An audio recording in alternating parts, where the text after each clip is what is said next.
Hello बच्चों, आज की इस वीडियो में हम करेंगे कक्षा 8 की प्रश्नावली 10.1 घातांक और घात के प्रश्न संख्या 7 में जो इस प्रश्नावली का अंतिम प्रश्न है। सरल कीजिएगा। इससे पहले के वीडियोस में हम 6 तक के प्रश्न हल कर चुके हैं। अगर आपने अब तक नहीं देखा है तो डिस्क्रिप्शन में लिंक है, आप जा करके देख लीजिएगा। चलिए शुरू करते हैं। हमें दिया गया है यहाँ पर, सरल कीजिए, 25 गुणा टी की घात -4, 5 की घात -3 गुणा 10 गुणा टी की घात -8। और यहाँ पर विशेष बात कही गई है कि यहाँ पर टी बराबर 0 नहीं होना चाहिए, टी बराबर 0 नहीं हो सकता है ना।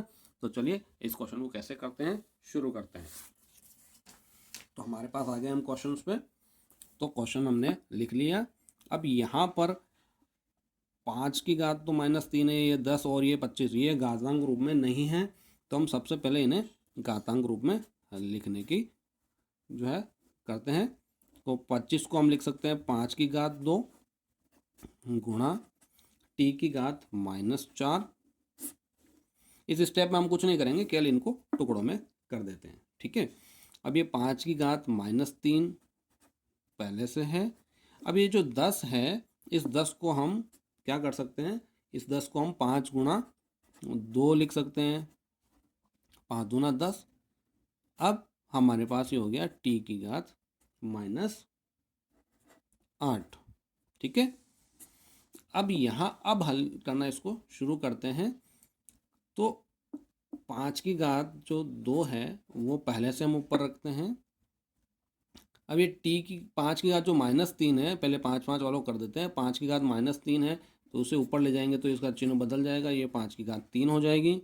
ये 5 की घात 1 है तो यहाँ ये 5 ऊपर जाकर के 5 की घात -1 में चेंज हो जाएगा। इसी तरह से टी की घात -4 पहले से है, ये टी की घात -8 ऊपर जाके क्या हो जाएगा, ये गुणा टी की घात +8 हो जाएगी। ठीक है।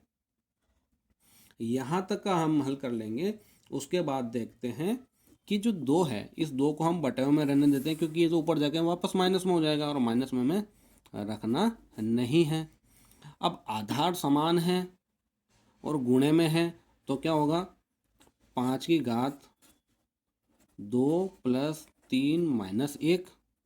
इसी तरह से टी की घात क्या हो जाएगी, -4 + 8 बटा 2। अब देखिए 5 की घात जो है, 5 की घात कितनी हो जाएगी, 2 और 3 5। अब यहाँ पर हम देखते हैं कि 5 की घात कितनी हो जाएगी, हमारे पास 4 बचेगी, गुणा टी की जो घात है वो कितनी बचेगी, हमारे पास 4 बचेगी, वो भी प्लस की, और बटावा 2। अब 5 की घात 4 यानी कि 5 गुणा 5 गुणा 5 गुणा 5। तो 5 गुणा 5 25 गुणा 5 125 गुणा 5 625।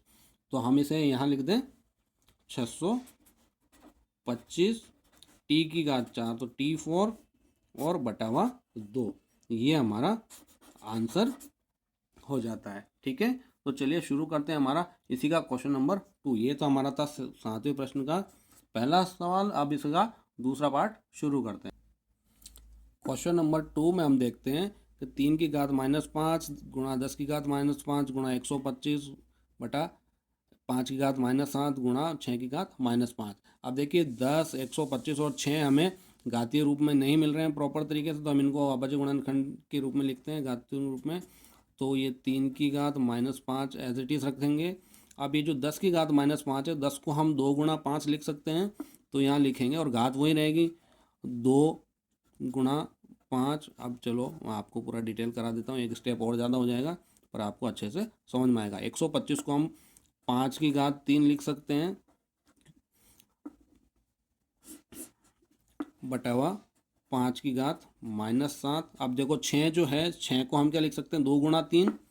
तो यहाँ लिखते हैं 2 गुणा 3 पूरे की घात -5। अब हम ये कोष्टक को हटाएंगे, है ना। तो यहाँ पर ये हो गया हमारे पास 3 की घात -5 गुणा 2 की घात -5, क्योंकि ये -5 जो घात है 2 पर भी और 5 पर भी है, तो ये हो गया 5 की घात -5 गुणा 5 की घात 3। और उस पूरे के नीचे बटे हुए हैं 5 की घात -7। अब देखिए वापस ये 2 की घात इस पर भी है और 3 पर भी है, तो 2 की घात -5 गुणा 3 की घात -5। यहाँ तक समझ में आ गया आप लोगों को कि हमने कैसे किया कि 10 को इस तरह से लिखा और 6 को इस तरह से और 125 को इस तरह से लिखा। अब देखो जो ऊपर नीचे कट रहा है पहले उसी को काट देते हैं। जैसे 3 की घात -5 और 3 की घात -5, तो इनको यहीं काट देते हैं हम। 2 की घात -5 और 2 की घात -5 ये भी कट रहा है। ठीक है, अब हमारे पास जो बचा है हम उसको वापस सही से लिख लेते हैं। तो हमने इसको काट दिया, 2 की घात -5 को भी काट दिया ना। तो यहाँ पर अब क्या बचा हमारे पास, 5 की घात